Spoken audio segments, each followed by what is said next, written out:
saying Jehovah.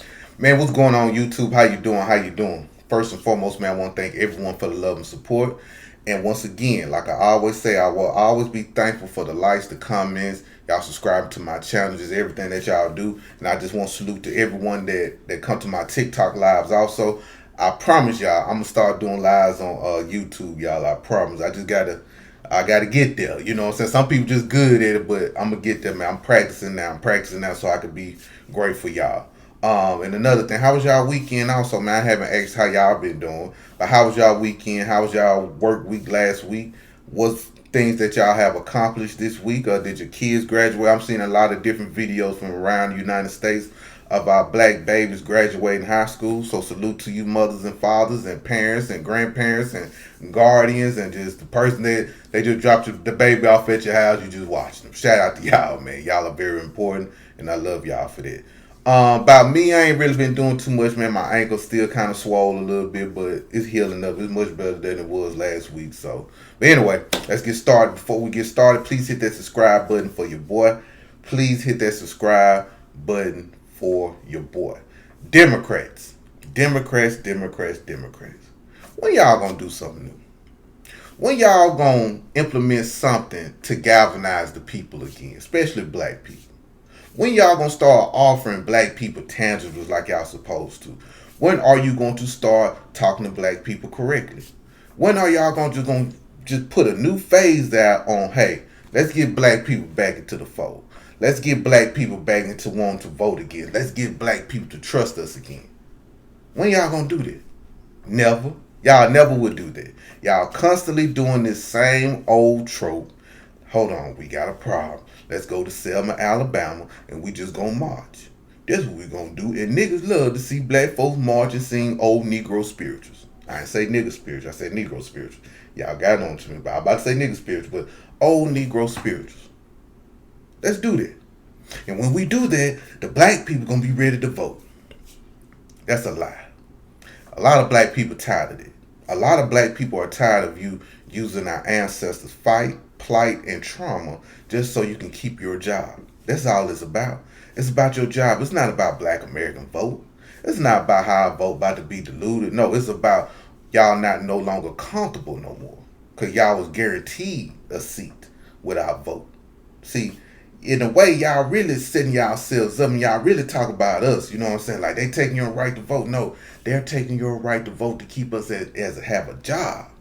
That's what it is. We can still vote. But y'all gonna have to fight for our vote. Y'all have to offer us something now. And that's something y'all never want to do for the black American people. And it's showing.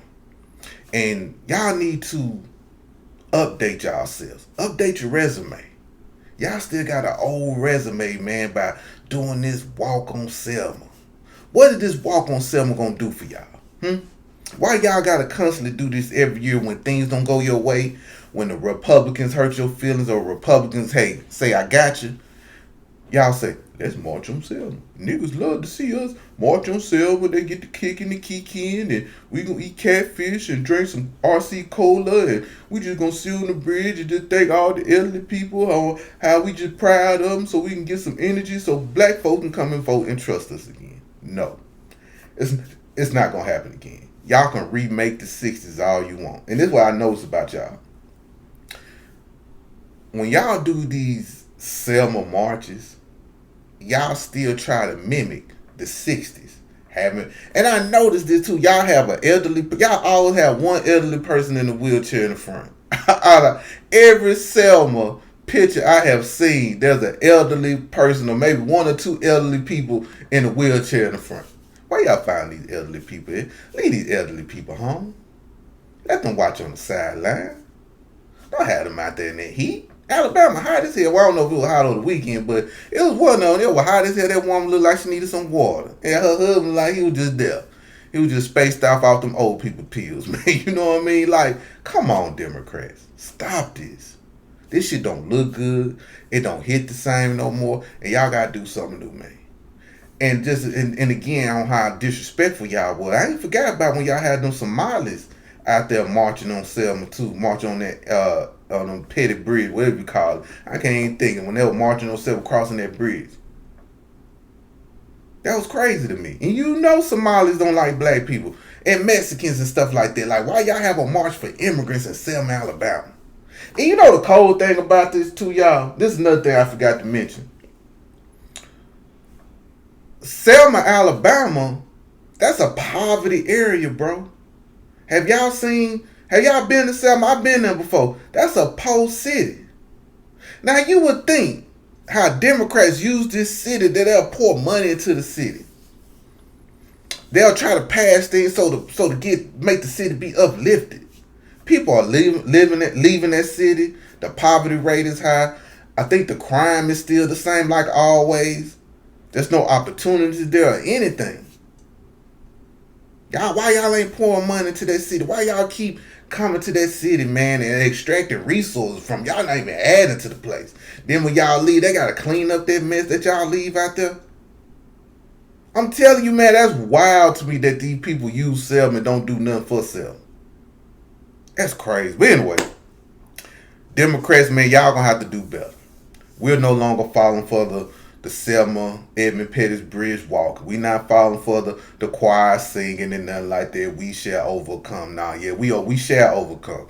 We shall overcome the Democrats. And it's just not gonna work. Then y'all got that Afro wearing dude, Peter Pearson, out there speaking and stuff. Like, what is he gonna do? He don't move the needle. One thing I love about young people, man, they peep the play. They peep game. They ain't falling for what our ancestors fell for or what my mama and daddy fell for. They ain't gonna fall for that dude. It was so many videos of that Pearson guy when he was doing that little preacher twirl around, man. Them young folks was dragging him. And these not even like kids that know the delineation movement is popping. They just see the fakeness in that. And that shit gotta stop, man. That's what made me not want to vote Democrat no more. That shit made me just want to vote for a candidate like we always should, but vote for a candidate regardless of race, but what are they gonna do for us? Don't be performative in front of me. You ain't gotta dance like a monkey in front of me. Talk to me. You don't have to do that. That's why I don't like about the Democrats either, man. Like, they don't know how to have conversation with the people. You think I want to see a dude that sold drugs to tell me about voting? You think I want to listen to a woman that talking about she sell cootie cat and tell me about voting? You think I want to hear a LGBT man that talking about how he like it up his booty cat to tell me about voting? No, y'all talk to me like y'all talk to that white boy. Y'all talk to me like you talk to the Jews. Y'all talk to me like you talk to the Chinese folks. Don't talk to me like I'm a buffoon. There are a lot of educated black people that can understand English. They can comprehend real well. And they know how to listen. You don't have to talk to us like that. Then even to have those people in front of us, and there's elderly people right there looking at these people. Looking at these people, how degenerate they are. Why you want to disrespect our ancestors like that anyway? See, one thing about black American culture, when I was coming up, a hoe couldn't come in front of my grandma. A hoe couldn't come in front of my grandma that dressed like a hoe. A dope boy couldn't come from my grandma smelling like drugs, knowing that he done did shit to people. And the gay person couldn't come around there twirling and sashaying in front of my grandma. Especially in Mississippi. I can't speak for where y'all from. But you couldn't come in front of grandma like that. You gonna have to straighten up. You gonna have to wear some clothes. You gonna have to come in the house smelling fresh. You gonna have to walk with your chest out erect. You can't walk in grandma's house being a degenerate. And you think granddaddy gonna allow that to happen? Granddaddy gonna cuss you out. Granddaddy gonna put you out of his house if you come like that in his house like that. So for the Democrats to put these people in front of our elders, that's even more disrespectful. But the elders don't peep the play. The elders still holding on to this civil rights movement. The elders still holding on to the Democrats allow them to vote. But at the end of the day, and shout out to Phil Scott, not Dr. Phil Scott, but shout out to Phil Scott when he said, before we got our voting rights, before the Voting Rights Act happened, in a way, and I'm just paraphrasing what he said, but he said in a way, we was more community based. We was fine not joining white folks. We was fine not integrating. You know what I'm saying? We just needed a few things, just a few protections from the government so we won't be harmed. We need some funds so we can go into our educational system. We just needed a few things, even reparations thrown up in there. And we would have been fine. We would have been fine on the island on our own. But when we got their voters' rights, when we got a right to vote, and we start getting black representatives, those black representatives was not representing us. We had to depend on the representative and not on the community. See, when we were depending on the community, things was flowing right. But when we start depending on this one representative, it just didn't flow right. And as years and years went on, we noticed that these representatives start representing people that ain't got nothing to do with us, that don't look like us, don't come from where we come from, and don't even live in our state. A lot of our representatives be fighting for immigrants all over the United States, but not fighting for the things that we going on here in America. But anyway, hope y'all have a good one. I enjoyed talking to you, and let me know how y'all feel about the march on Selma on the Edmund Pettus Bridge. What y'all think about it? Do you think it's disrespectful? Do you think it's harmful? And do you think the Democrats need to update? You know what I'm saying? Instead of using this same old, we gonna march on Selma mess. You know what I mean? Like, they got to do something new. But anyway, salute to y'all, and I love you.